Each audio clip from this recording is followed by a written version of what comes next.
কতদিন ধরে সম্পর্ক? 9 বছর। শারীরিক সম্পর্ক হয়েছে? হ্যাঁ, মেলা দিন। হাতে হাতে আপনি আটক খাইছেন, তা আপনি বাপের নাম দিচ্ছেন কেন?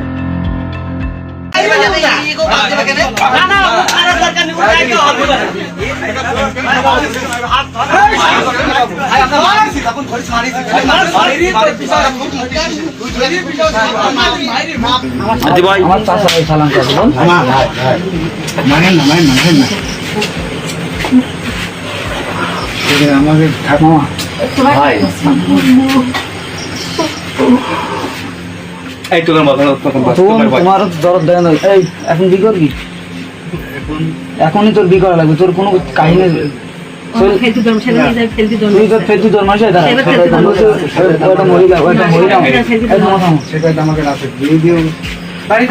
এখন ভয় করছে, তুই তো আইসিস, তোর ভয় করিনি, তোর জানের মধ্যে একটু ভয় করিনি।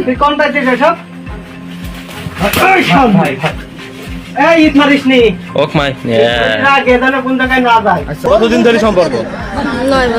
9 বছর। আপনার স্বামী আছে না? স্বামী নেই?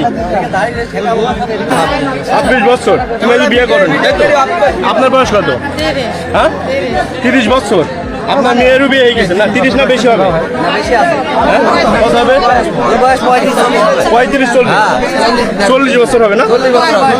40 বছর। তাই এনার স্বামী নেই?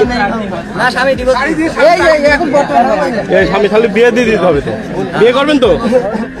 মারার দরকার নেই, বিয়ে দিয়ে দিতে হবে। 9 বছর ধরে সম্পর্ক, রাত্রে বিয়ে না করে কি করতে আসছে?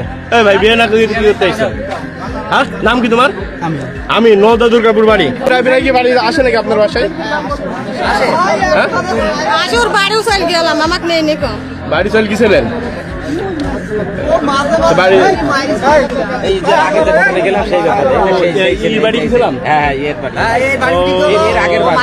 ঘটনা করছিল সেই 1 বছর আগে এই ঘটনা ঘটছে সেই ব্যাপারে। এই যে গত 1 বছর আগে এই ছেলের বাড়িতে এই মেয়ে চলে গিয়েছিল। আমরা এতদিন ধরে ভাই, তুই এতদিন ধরে বিয়ে বিয়ে করে ফেলি তো হয়ে গেল। বিয়ে করলে কি সমস্যা? যদি যদি সম্পর্ক থাকে, বিদেশ থেকে বাড়ি এসে এটার সাথে দেখা করছিল। তুমি এই যে এত বাড়ি আসো, বাড়ি যাও, তো বিয়ে করতে কি সমস্যা? প্রমাণ আছে? তোমার বিয়ে করনি, তুমি আই বড় ছেলে, এই কিভাবে একটা মেয়ের তার স্বামী ডিভোর্স দিয়ে দিচ্ছে, তার কাছে কিভাবে? আপনার মেয়ের বিয়ে হয়ে গেছে?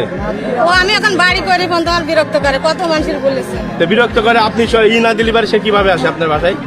আমি একা থাকি ওখানে। একা থাকি, আপনি তাকে না দেন, তাহলে আপনার বাসায় আসতে পারে? হ্যাঁ ভাই, বিয়ে করবো তো এখন নাকি? হ্যাঁ, কি বলে? কথা বলো। আপনি বিয়ে করবেন তো?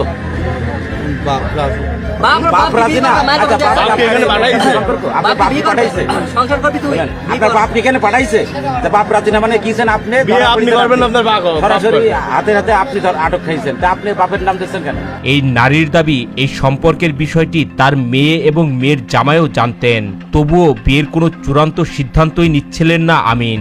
এক পর্যায়ে বাধ্য হয়ে প্রেমিকের বাড়িতে বিয়ের দাবিতেও যান এই নারী, কিন্তু সেখানেও তাকে মেনে নিতে অস্বীকৃতি জানানো হয় বলে অভিযোগ ওঠে। কখন এসছে আপনার বাসায়? কখন এসছে? 10টা বেজে গেল। এবার দিয়ে কতবার এসছে আপনার বাসায়? মাঝে মাঝে আসে, খালি বললাম তোমাকে বিয়ে করবো, বিয়ে করবো। আপনার সাথে অবৈধ সম্পর্ক না, শারীরিক সম্পর্ক হয়েছে? হ্যাঁ, মেলা দিন। আপনি কি চাচ্ছেন? আমি ওর সাথে বিয়ে করবো। আপনি বিয়ে করবেন, তাই তো? তাহলে আপনি কি বিয়ে তো করবেন? আপনার মেয়ে আছে, আপনার জামাই আছে, তারা কি বলবে এখন? অবৈধভাবে তাকে অবৈধ সম্পর্ক যখন ধরা পড়ি, তখন আর মারধর করার দরকার নেই। এখন যখন দুইজনে যখন রাজি, তখন আছে